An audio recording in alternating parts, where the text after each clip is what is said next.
great the rest of the series, or if he's just not that good and they lose, but he's great the rest of the series and they win, I don't think we'll think about Game 3. If he's great tonight and then mediocre the rest of the way and they lose or win, what he did tonight isn't going to have a huge impact. So, look, if he's horrible tonight and then they go on to maybe lose the next few games and lose the series, then I think people may look at him a little differently. But it's only Game 3. There's so much basketball left to be played that I think we have to take that into consideration. This is an opportunity for him to add to the Steph lore, where the 40-point game in 2016, when he's right back from the knee injury against Portland. You know, the 36-point average against Portland in the last series, the 33-point second half against Houston. Like, this is an opportunity to have one of those nights that we remember when we're talking about Steph Curry in the future.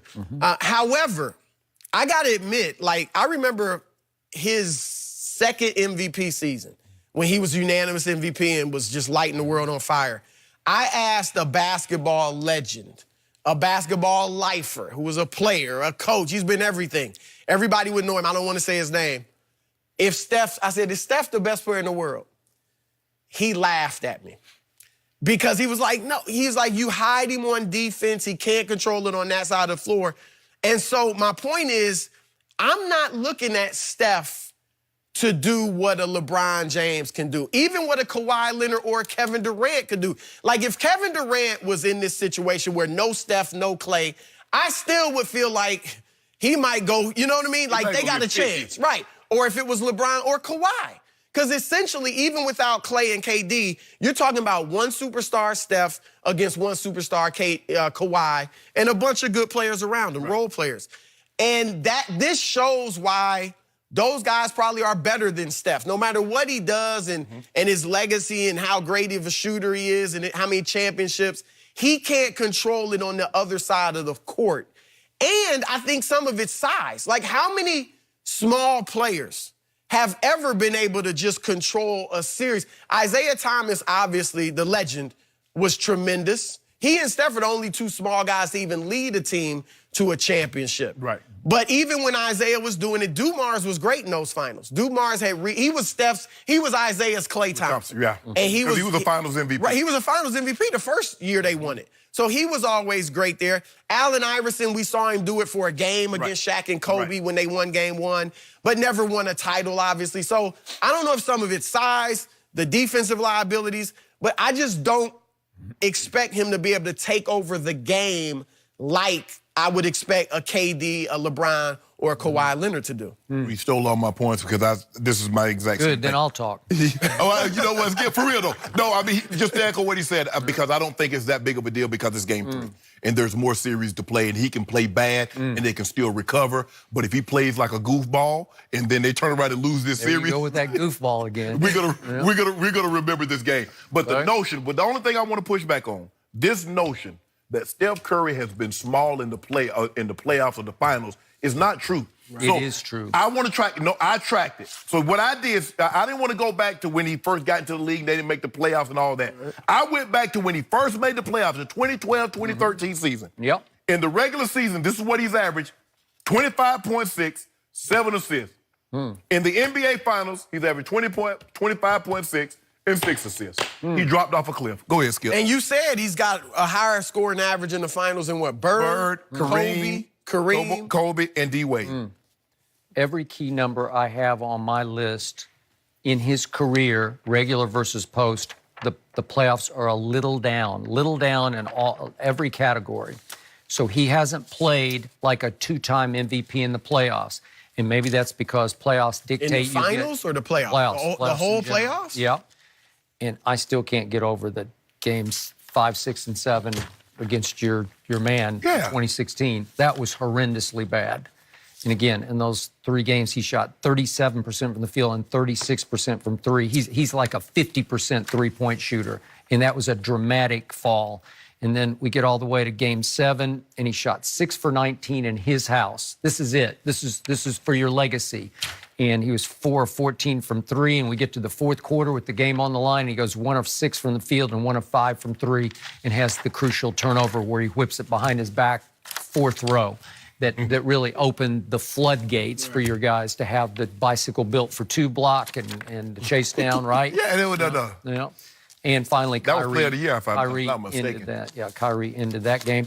So tonight, to me, is the biggest game of Steph Curry's career because Klay Thompson is either not going to play at all, to your point, first time ever that he would be without Klay, or Klay is going to be somewhat limited. He's just going to be limited, especially on defense, maybe even on offense. This is his night to rise and shine. This is his series to take over because we will see some box and one. So you have to say, I got this. I'm going to destroy the box and one because they won game 2 in spite of Steph Curry. That was a pretty miserable performance by his standards. He wasn't very good. He wasn't very good. And then again, I'm going to say it one more time. If you play 8 minutes down the stretch, you go 0 for 0 from the field, 0 for 0 from the line, and from the 5:37 mark down to 7 seconds, you go 8 straight possessions without scoring a point. Your team does, and you're the point guard, and you have 0 assists in the whole fourth quarter. He's getting a pass that nobody has leaped on that, and the reason he's getting a pass is because they survived without him, right? They survived because Andre Iguodala, a 33% three-point shooter, said, I got this. Because when the money's on the table, that guy's going to do it. Yeah. When the money was on the table, what was the first finals? 2015 when they won. Yeah. 2015. Yeah. And again, you and I have gone back and forth. He turned the whole series around on defense and on offense. And you say, well, Steph's numbers say he should have been the MVP, but in impact, Iggy should have been MVP. Just in defense, offense, impact. It was LeBron's series to win. Remember, Game 4 is in LeBron's house. They're up 2 games to 1. I thought he was going to do it. I thought he was going to put his team on his back with no Kevin Love and no Kyrie and just take them home because he was on. That was the best I've ever seen LeBron play for 3 games. Did he run out of gas? I don't know what happened, but he shot 7 of 22 when they put Iggy on him, and they'd done it a little bit at the end of Game 3, but Game 4, Iggy took him out of that game. So he deserved to be MVP. So Steph doesn't even have one MVP to his credit. And tonight, he has an opportunity with no Kevin Durant.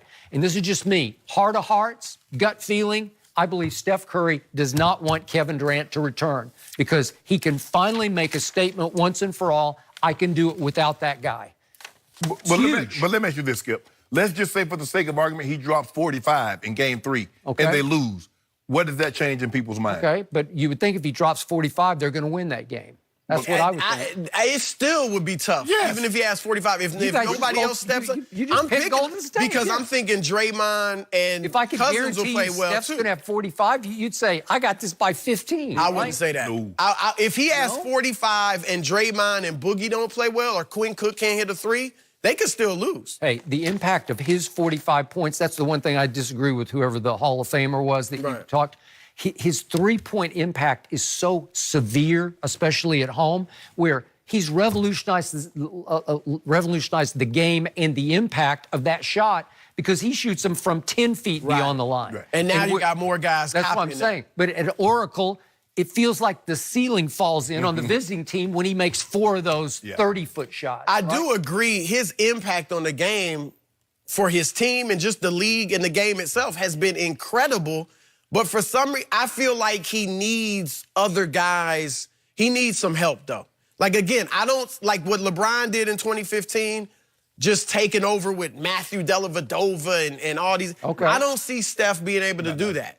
Even though he has arguably more impact on the game than LeBron when his team is around him. Hey, when he's going, he has huge impact. But we've never seen that without Klay and Draymond. We have not. Now, maybe he'll show something tonight that I haven't seen. And by the way, you do have to, quote-unquote, hide him on defense, but that year he won the unanimous MVP, he led the league in steals. So you got to give him that, He gets steals, and he's a smart and willing defender. Like, he tries, right. Okay. But, I just don't. And, I think a lot of people, like you're saying, Skip, if they win this championship and he doesn't get the finals MVP, a lot of people will hold that against him. So I think he needs it for the naysayers, but I do think finals MVPs are overrated. I mean, Kareem only won 2 out of his 6 championships. Okay, but this is it. This is his opportunity to shine. Yeah, with no KD, he has to win it. He just played the greatest stretch of his career, Steph did,